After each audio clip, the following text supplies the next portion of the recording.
Welcome to Kevin Dale Photography, where I take you on my journey through photography. On today's episode, we're going to be doing an in-depth review of the X3 Pro from Godox.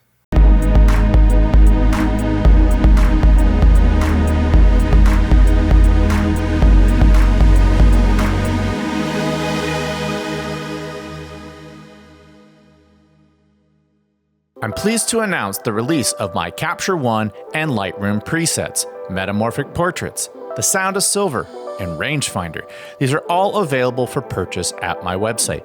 Go to kevindalephotography.com or check out a link in the description below. And now, on to today's episode. Welcome to today's episode. If you're not familiar with Kevin Dale Photography, we do gear reviews, tips, techniques, and tutorials, and sometimes we dive into film. If any of that sounds appealing to you, click the subscribe button below. For all of you who are back to Kevin Dale Photography, welcome back. And for all you where this is your first time here, at the beginning of every episode, I ask for donations to BIG, which is an organization that helps intellectually disabled adults adapt to jobs in the real world. I also want to thank all of you who donate to my Super Thanks link. With those donations, I buy more gear, which I then review on this channel, and hopefully help you all with your buying decisions. But to the subject of today's episode. If you're a subscriber to this channel, you may remember I crowned the Godox X3 Flashpoint R2 as my 2024 product of the year. It was Godox and Flashpoint's coming out party for touchscreen control, and they nailed it. The user interface was fantastic, simple, powerful, and packed into a small form factor for around $75 to $80. It was a total no-brainer for anyone in the Godox or Flashpoint ecosystem. That said, it wasn't perfect. There was one missing feature that left me really wanting more, and that was the lack of a 2.5mm sync port. I shoot with older medium format film cameras, so having a sync connection is important to me. Because the original X3 or R2 Nano didn't include one, I was still stuck using their older triggers. They worked fine, but they didn't have that slick touchscreen interface. I just wanted a little bit more. Well, it looks like Godox and Flashpoint have delivered it with the release of the X3 Pro. Now, for those of you who aren't hip to what I'm talking about when I keep referencing Godox and Flashpoint, Godox makes a trigger, Flashpoint makes a trigger. They're the same types of triggers. So this is the R2 Nano. Its counterpart in Godox is the X3. This is the X3 Pro from Godox, and there is, of course, a Flashpoint counterpart to this as well. So if you're in the market for this and you see it say Flashpoint instead of Godox, these are all compatible with each other, and they're compatible with each other's lights. So just keep that in mind. Now, I know the first question many of you are going to ask who own this version or are looking at this version and are considering this version is, what's new? What's different? Should I spend a little more to get the Pro? Let's go over the differences and similarities right now. The Godox X3 versus the X3 Pro and Flashpoint R2 Nano versus the R2 Pro. Let's start with screen size. The original X3 features a 1.7-inch OLED, while the new X3 Pro steps up to a 2.4-inch LCD. In terms of Bluetooth, the Pro adds Bluetooth and the X3 does not have it at all. For single group adjustment, both of these let you control TCM and modeling lights, but the Pro also adds zoom control. Shutter control is exclusive to the X3 Pro. The X3 does not have it. The X3 Pro also has a focused assist light, and there is not one in the X3. In terms of 2.5mm sync ports, the Pro finally includes it. The original X3 does not. As far as high-speed sync, both support HSS, but the Pro adds HSS delay. In terms of battery life, the Pro comes with a 2930 milliampere hour battery, offering up to a month of standby time, whereas the X3 has an 850 milliampere hour battery and gives you about a week of standby time. As far as the carrying case, the original X3 shipped with a zippered hard case, while the new Pro includes a plush pouch. Personally, I think the hard case is a better option, so in addition to the smaller footprint, the case is also probably the only other advantage I'd give the original X3 R2 triggers. In every other category, the X3 Pro is the clear winner. Other than those differences, the two triggers are identical in functionality, so if you already own the X3 or R2 Nano, you now know exactly what separates it from the Pro version and can decide if those extra features are worth the upgrade. But for those of you who are new to the Godox ecosystem and are in the market for a trigger, let's take a quick dive into the specs of the X3 Pro. The Godox X3 Pro is a 2.4 GHz touchscreen TTL wireless flash trigger. It has 32 channels and 16 groups. It can transmit a wireless signal of up to 100 meters. It has ADI, manual, multi, and TTL modes.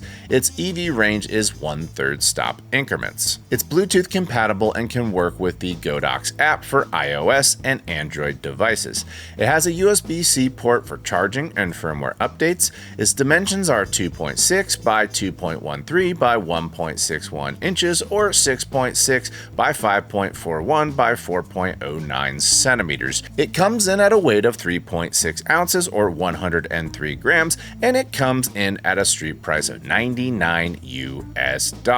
All right, those are some impressive specs for $100, but we don't test triggers on this channel in my YouTube studio. So let's get in the car and head down to my photography studio in downtown Austin, and we'll test out the Godox X3 Pro in a real-world scenario.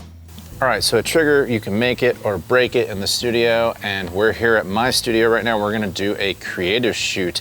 Lots of artsy stuff going on in here today. I got hair, I got makeup, I got all sorts of cool stuff going on back here. My first impression, so I have this on my R5 Mark II, and I thought this thing was gonna be a little bigger. That's actually a good thing. It is big compared to the X2, but I don't know if it's at a slightly different angle than their older triggers. But for some reason, it's definitely a lower profile. I don't know if it's just playing tricks on my mind or what. So, but whatever, I'm more inspired to shoot with it, right? That's really all that matters. And then of course, the other thing that matters is how well does it perform in the studio? And we're gonna find that out right now.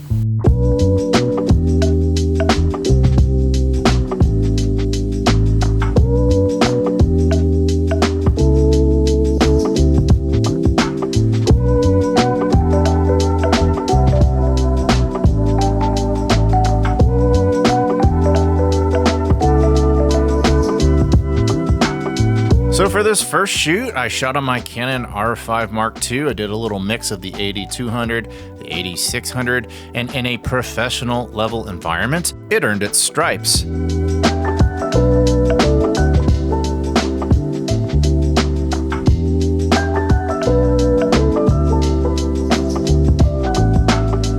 Like its smaller sibling, I found that it was really easy to navigate around. The letters were big and blocky and bright, and everything was color-coded, easy to follow along. Outside of the occasional swipe to the right, I found that the touchscreen was responsive. So, in a professional environment using a digital camera, I would have to say that this X3 Pro passes with flying colors.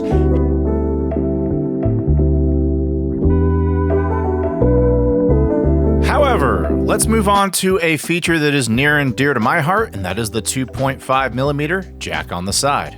As somebody who shoots on film cameras, I tested this guy out on my Mamiya RB67, and as you can see right here, it's working just fine, it's triggering, there's no misfires, and that is definitely something I love because film costs about $1 a shot when you shoot in medium format. Moving on to my Hasselblad 500cm, and you can see right here that it's also doing a fantastic job. My focus wasn't really on that day. I probably need to get some new glasses, but overall, the trigger performed better than I did, and so for the test of using it in conjunction with a medium format film camera, it also passed that test with flying colors.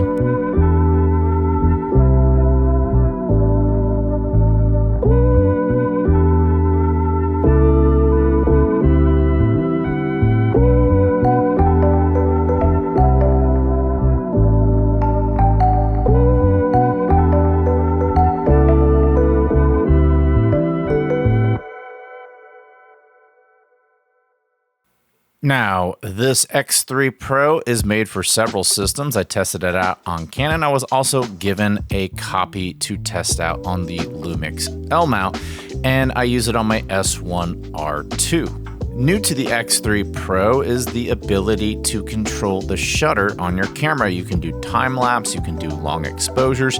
Pretty unique stuff. You just need a control cable, or if you want to do it wirelessly, there is a wireless accessory you can purchase from Godox. I did a session in downtown Austin at the Capitol with my X3 Pro, my Lumix S1R2, and an 80-100 to emulate the hard daytime sun, but have a little bit more control. And as you can see right here, the results are pretty pleasing to me. I shot it at 85mm, and just like on my Canon, this X3 Pro worked fantastically on my Lumix S1R2. So now that we have a little bit of experience under our belt with this guy, let's go back to my studio and let's talk about what I liked and didn't like about the X3 Pro. All right, so I've had some time to use this X3 Pro. I have my opinions, both positive and negative. Let's talk about them. It's compatible with their Flash app. Unlike their Light app, I haven't used the Flash app that much, and I have a pretty good reason why. I've tested it and it works fine, but I rarely find myself in situations where I'm not near my trigger. I'm usually right at my camera, so while having touchscreen control from a phone is nice in theory, my trigger already has a touchscreen and it's right in front of me. Because of that, pulling out another device, waiting for it to unlock while it scans my face, and adjusting the same settings just feels redundant. That said, I know some of you may have different workflows. While I personally don't need the app, it could be useful for your setup. So I just wanted to make sure you knew it was available. So that was one not sure if it was a pro or a con. Let's talk about another not sure if it's a pro or a con. At first glance, the shutter control seems innovative for a flash trigger, but is it really? The marketing says it saves you time because you don't have to go menu diving in your camera to shoot time lapse. But does it really save you time? Think about it. There's no shortcut to get to the shutter control. Like your camera, it exists in a menu. Now, let's have a talk about the logistics of doing time lapse or long exposures with this X3 Pro. When you shoot a time lapse with your camera, it's simple. Navigate to the setting, adjust your parameters, and hit record. But if you use this flash trigger for time lapse, you're now carrying the camera that already has time lapse built in, plus the trigger and a cable control. While those are light, there's still extra gear for something your camera might already do natively. And if you want to hold the trigger and control it remotely while your camera's on a tripod, you'll also need the XR receiver. So now you're traveling with the X3 Pro and an XR receiver if you want to be remote, or if you want to tether to the camera itself, you still have to take the X3 Pro and a cable. And keep in mind, you typically don't take a flash trigger with you to do time lapse, especially if it's already built into your camera. So in either instance, you're taking extra equipment with you for a feature your camera likely already has in the first place. Most newer cameras already have smartphone apps that handle remote control and time lapse. So why not just mount your camera on a tripod and control it from its native app, or set it up directly on the camera itself? I'd rather do that than go through the hassle of doing it with the flash trigger, receiver, and a cable. This feels like the feature nobody asked for, but Godox decided we needed. Personally, I'll just stick with my camera's built-in time-lapse features and leave the X3 Pro at home. Still, for photographers whose cameras don't support time-lapse or long exposure modes, this could actually be a nice bonus, a genuine pro. Now to the things I consider a con. I do wish this trigger came with a hard case like its smaller siblings. With the larger screen, there's more surface area vulnerable to scratches or impact damage. The included soft bag helps, but a hard case would have been ideal. Since it doesn't come with one, I'll count that as a con. Now back to the Bluetooth app. It feels like a bit of a data harvesting operation. You can't access any useful features without creating an account and providing your email or phone number. I did it for the sake of this review, but it's worth noting. Functionally, the app mirrors the trigger's touchscreen interface. Since the X3 Pro's UI already feels like a smartphone, using the app seems unnecessary unless you specifically need to control the trigger remotely, in which case, I could see the value. Where I do see potential is in wireless firmware updates. The app actually notified me about updates for my older Godox triggers, but when I searched the app, there was no way to update from within. Instead, you have to still download Godox's desktop software and update the trigger via the USB-C port. At the time of this recording, there were no current firmware updates for this trigger. But I've had mixed results with past updates using their desktop software. Upgrading my V100 Pro, V480 Pro, and IT30 Pros have all been an unpleasant experience using the desktop app. Simply put, until Godox allows true wireless Bluetooth firmware updates through the app, the process will remain a con. Camera manufacturers allow wireless firmware upgrades through their apps. Just copy what they're doing, Godox. I found that for Lumix, the X3 Pro fits snugly. It didn't wobble around, but on my Canon R5 Mark II and R5, it definitely wobbled around a little bit, although at the end of the day, it didn't impact its performance, but that may drive some of you crazy. Overall, the X3 Pro's touchscreen interface is intuitive and responsive, though I did occasionally have issues swiping right. Sometimes it took several attempts before the unit responded. Hopefully, that is something that will be fixed in a future firmware update. Those are really my only cons. Like its smaller sibling, there's a lot more to praise than to criticize. Despite the occasional touch hiccup, the interface is bright, clear, and modern, a huge step up from Godox's older triggers. It feels familiar, like using a smartphone, which I think will appeal to the younger generation of photographers who want to learn Flash. And the more people who get comfortable with Flash, the better it is for the photography community. As you saw in my examples, the trigger performed flawlessly, reliable, no misfires, no communication issues. One of my favorite additions was that it also worked perfectly with my Mamiya RB67 and Hasselblad 500 CM medium format film cameras. I love the fact that it includes a 2.5mm jack, allowing me to integrate this modern touchscreen into my vintage film camera setups.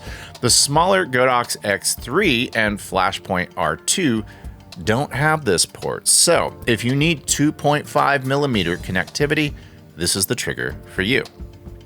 Another big plus is that it has a focused assist beam which you can toggle on or off.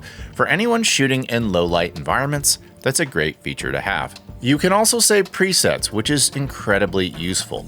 I shoot a lot of headshots, which are very technical and repetitive setups. Being able to recall my strobe settings with a single tap saves me real time. Product photographers and anyone shooting in a controlled repetitive environment will appreciate this as well. Another pro, power control flexibility. By default, adjustments are in 1/3 stop increments, but you can switch that over to 1/10 stop increments for finer precision. I love that level of control.